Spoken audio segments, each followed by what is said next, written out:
অলিয়া উলিয়া কারা, তাদের মর্যাদা কতখানি, এর সম্পর্কে আমি পবিত্র কোরআনের একটি আয়াত যদি আমি তুলে ধরি, যেখানে আল্লাহ রাব্বুল আলামিন স্পষ্টভাবে বলছেন, আলা ইন্না আউলিয়া লা খাউফুন আলাইহিম ওয়ালা হুম ইয়াহজানুন। আল্লাহর ওয়ালিরা হচ্ছে তারা যারা না কোনো ভয় পায়, না কোনো কষ্ট তাদের মধ্যে আসে। তো এটা থেকে আমাদের কাছে অলি আউলিয়া কারা, তার একটা ডেফিনেশন কিন্তু আমাদের কাছে চলে আসলো। আল্লাহ নিজেই বলছেন যে তারা হচ্ছে আউলিয়া, বা তারা হচ্ছে আমার প্রিয় বান্দা, যারা আমাকে ছাড়া আর কাউকে ভয় পায় না, যারা কখনোই বিচলিত অনুভব করে না, তারা সব সময় একটা প্রশস্তির অবস্থানে থাকে। যে কারণেই পবিত্র কোরআনের অন্য আয়াতেও যেমন বলা হয়েছে, আলা বিযিকরিল্লাহ তাতমাইন্নুল কুলুব, যে আমরা যদি আল্লাহর জিকির করি বেশি বেশি, তাহলে আমাদের অন্তর কি হবে, প্রশান্ত হয়ে যাবে। তো এইটাই, অলি আউলিয়ারা সবসময় আল্লাহর জিকিরে মগ্ন থাকেন, এজন্য তাদের অন্তরগুলো কিন্তু সবসময় প্রশান্ত থাকে।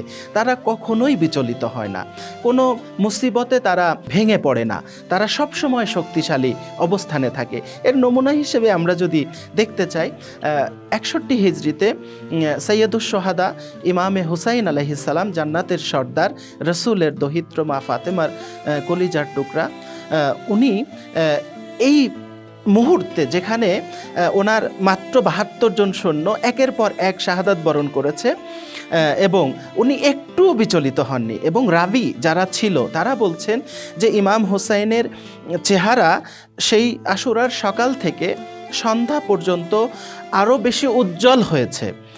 কোনোভাবেই উনি বিমর্ষ হয়ে পড়েননি, কোনোভাবেই উনি ভেঙে পড়েননি, ওনার চেহারার মধ্যে কোনো শোকের ছাপ কিন্তু দেখা যায়নি, বরং ওনার চেহারা আরও বেশি হাস্যোজ্জ্বল হয়েছে, আরও বেশি উৎফুল্ল ওনাকে দেখা গিয়েছে।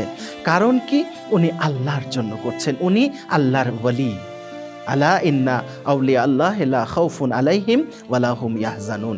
এই যে এটা হচ্ছে আল্লাহর ওয়ালিদের বৈশিষ্ট্য, যারা কোনো অবস্থাতেই ভেঙে পড়ে না, কোনো অবস্থাতেই আশাহত হয় না, সব সময় আল্লাহর উপরে তারা ভরসা রাখে।